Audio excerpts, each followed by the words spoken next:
Buenas noches. Vamos con una microcápsula nuevamente para cerrar este domingo y empezar el lunes. Como les recordaba, la intención de estas microcápsulas no es dar una conferencia acabada y terminada, súper profunda sobre lo que podría ser el tema a tocar, sino más bien es tratar de trasladar un tema de consulta frecuente o de consulta importante en el consultorio pediátrico y de infectología y poner las cosas, las terminologías de la forma más sencilla como para que se pudiera captar sin necesidad de tener conocimientos médicos. Hoy vamos a tocar una pregunta muy frecuente dentro del consultorio motivo de ansiedad es: mi hijo se enferma continuamente. ¿Será que no tiene algún problema de defensas? ¿Será que no tiene algún problema inherente a su alimentación? ¿O será que no tiene algún problema de alergias? Etcétera, etcétera. Entonces, la consideración fundamental que hay que hacer es si ese niño es realmente un niño enfermo o si es un niño sano. Al menos eso es lo que pasa en general por la mente del médico que está recibiendo a ese niño por primera vez. Y como para estudiarlo desde un punto de vista científico, ese médico puede recurrir a varios algoritmos, a varios esquemas eventualmente dentro de su mente. Eh, yo voy a darles más o menos una panorámica de qué es lo que yo hago en el consultorio cuando tengo este tipo de preguntas. Lo primero es ver si la frecuencia de infecciones realmente alcanza a ser trascendente, porque como padres a veces manejamos los conceptos nuestros, los conceptos de los abuelos, los conceptos de los tíos, de los amigos, etcétera. Entonces la ansiedad se va sumando cuando la gente más grande a veces dice: esto no es normal, esto no era así, no pasaba contigo. Entonces algo tiene la criatura, algo tiene el niño. 6 a 8 infecciones respiratorias de vías aéreas altas cada año. Estamos hablando de resfríos. 6 episodios anuales de otitis media aguda. Todo esto es normal. 6 episodios anuales de otitis media aguda, dependiendo de la edad, estamos hablando de esto de normalidad en cuanto a este número en un paciente de 2 años. Si es que se presentaran 6 episodios de otitis media aguda purulenta en un paciente de 14 años, sí llamaría la atención y haría que el médico piense en alguna inmunodeficiencia, por ejemplo, una inmunodeficiencia variable común. Eh, 2 episodios de gastroenteritis aguda, estamos hablando de gastroenteritis aguda inclusive con sangre en heces, o sea, disenteriforme. La frecuencia de infecciones de vías aéreas altas es del doble inclusive en pacientes que acuden a guardería. O sea que si estamos hablando de 6 a 8 infecciones respiratorias en un paciente que no acuda a guarderías, podemos hablar de 12 a 16 en un paciente que acuda a guarderías, porque el mecanismo de contagio es mucho más eh, factible a ese nivel donde hay un intercambio de saliva entre los niños que asisten a la guardería, quieras o no, y con los mejores cuidados eso ocurre. Este punto es muy importante, la duración. El 90% de las veces se necesitan 2 a 7 días para la resolución de un proceso de vías aéreas superiores. Entonces, si el proceso es un resfrío, es importante tener en el chip, como mamá o como papá, que vamos a tener una semana de mocos nasales fácilmente, ¿verdad? Y el intentar apurar la resolución de esos cuadros a veces conlleva una sobremedicación. Entonces, un punto trascendental para el médico es saber cuándo medicar y saber cuándo no medicar de más. Fíjense que en estadísticas de niños, 15 días se tienen como para resolver una infección respiratoria inespecífica. Eso significa que lo que empezó con tos y con moco hoy, probablemente en una semana no termine todavía de mejorar.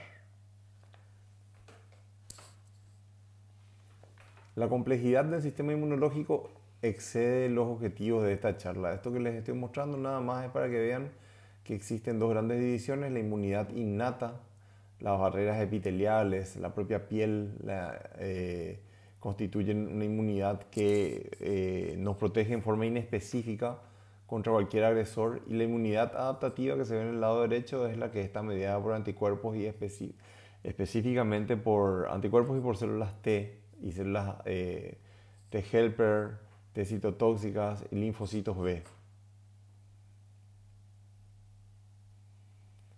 Bien, ¿cuándo pensar en infecciones recurrentes?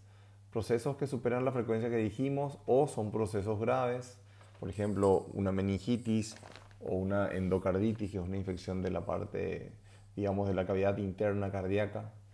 Cuando duran mucho tiempo y se asocian o se asocian a complicaciones inusuales. Por ejemplo, el aislar un hongo en sangre no es algo que esperemos en un paciente común y corriente, un paciente que tenga su sistema inmunológico normal. Ese hongo invasivo en sangre se verá en un paciente que tenga su inmunidad de algún modo tocada. Por ejemplo, pacientes que estén en tratamientos contra cáncer. Infecciones recurrentes, 2 o más infecciones graves, como las acabamos de definir en un año, 3 o más infecciones respiratorias bacterianas en localizaciones distintas en un año. Esto varía nuevamente, digamos, con la edad. Obviamente en pacientes lactantes es mucho mayor la frecuencia y en pacientes adolescentes es mucho menor. ¿Qué es lo que piensa un médico cuando tiene un paciente que aparentemente tiene un resfrío que nunca se cura o nunca luego está bien? En fin, son las frases que comúnmente se oyen. Debería de pensar que puede ser un niño normal o puede ser un niño con perfil atópico o un niño con enfermedad crónica o directamente y como última etapa un niño con una inmunodeficiencia, o sea, un déficit en su sistema inmunológico. Cuando hablaremos de un niño normal, probablemente en el 50% de las infecciones recurrentes, tal como estábamos hablando, ¿verdad? Entre 8 y 16 procesos infecciosos al año, otitis medias agudas, gastroenteritis, infecciones de vías aéreas altas o resfríos. Generalmente son virales y, como habíamos dicho, para que se resuelvan todos los síntomas pueden pasar 15 días. Y obviamente en el marco de esos 15 días, niños que asisten a guarderías especialmente o niños que están con padres fumadores, por ejemplo, algún factor predisponente. Siempre repito mucho en mi consultorio lo de la mamadera. Niños que toman mamadera después del año son todos niños que tendrán mayor tendencia a hacer estos procesos infecciosos recurrentes. Crecimiento y desarrollo normales. Cuando el niño no tiene un crecimiento y un desarrollo normal, uno empieza a pensar justamente en enfermedades infecciosas que tengan un origen en una inmunodeficiencia, como vamos a ver ahora, que tengan un fallo en el peso o en la edad, en el peso o en la talla o en la circunferencia cefálica para la edad. Los niños normales están asintomáticos entre los episodios que se presentan. No existe una causa orgánica, funcional, inmunológica o genética conocida. Esta es la curva que a grosso modo los pediatras estarán controlando continuamente, y obviamente si va el niño, esto es de peso, como podemos ver, peso en función a la edad. Entonces si el niño va hacia el área roja en general, algo no está yendo bien. Segundo caso, niño atópico, en pocas palabras, niño que tiene tendencia a alergias. En general va a ser un grupo de niños que tengan sibilancias, chillidos de pechos recurrentes, podrían o no tener asma en este contexto. Son niños que se despiertan en la mañana, tienen los ojos llorosos, tienen la nariz chorreada y habitualmente 2 horas después ya están bien sin ninguna medicación, y eso lo tienen en forma frecuente, y habitualmente papá o mamá o los abuelos o los tíos tienen un comportamiento similar. Generalmente hacen infecciones repetitivas, sinusitis, rinitis, otitis media aguda, o sea, infecciones de vías aéreas superiores. Como ahí explica, hay mayor susceptibilidad porque en última instancia hay un epitelio inflamado por la atopia, inflamado continuamente por la alergia que presenta ese niño a ese nivel, y eso genera habitualmente mayor exposición del tejido colágeno y por ende de receptores para bacterias y virus, y generalmente esto conlleva a infecciones más fáciles. Habitualmente el peso y la talla estarán normales para la edad. Estas son unas fotografías para ilustrar lo que son una sinusitis. Fíjense, estas son tomografías y las flechas marcan sitios de inflamación dentro de cavidades óseas. La persona nos está mirando de frente, se nota el ojo derecho, el ojo izquierdo, Y estos huesos que podemos tocarnos al lado de la nariz, como dos pelotas, son los huesos malares y en este caso se nos están mostrando llenos de secreción. Estas son fotos de niños con dermatitis atópica, que es parte de la atopia. Fíjense, detrás de las rodillas existen lesiones, en la cara, niños que se rascan continuamente y en el esquema del lado izquierdo se pueden ver las localizaciones variables de estas lesiones según estemos hablando de lactantes o de niños escolares o de adultos. Otro grupo de enfermedades serán las enfermedades crónicas. Los niños que presenten enfermedades recurrentes podrán tener enfermedades crónicas. Habitualmente esto representa un 10%, como dice aquí en la diapositiva. Estos pacientes tendrán un trastorno en la curva de crecimiento pondoestatural. Ejemplos: fibrosis quística. Este es un defecto congénito con una prevalencia, o sea, una frecuencia en la población general de 1 en 2.500, o sea, 1 de cada 2.500 habitantes tendrá un déficit genético que impedirá un buen intercambio de cloruro de sodio y de potasio a nivel de los epitelios respiratorios, y en última instancia eso conllevará a infecciones repetitivas a nivel respiratorio y también eventualmente a trastornos pancreáticos. Esta es la fibrosis quística. Y esto otro es para mostrar lo que es el síndrome de Cartagena, que es mucho más infrecuente. Pero fíjense que en la radiografía el corazón mira hacia el lado derecho. La persona nos está mirando siempre de frente. Y la bota que se ve del corazón está apuntando hacia la derecha. Eso tendría que estar apuntando hacia la izquierda. Eso se llama situs inversus.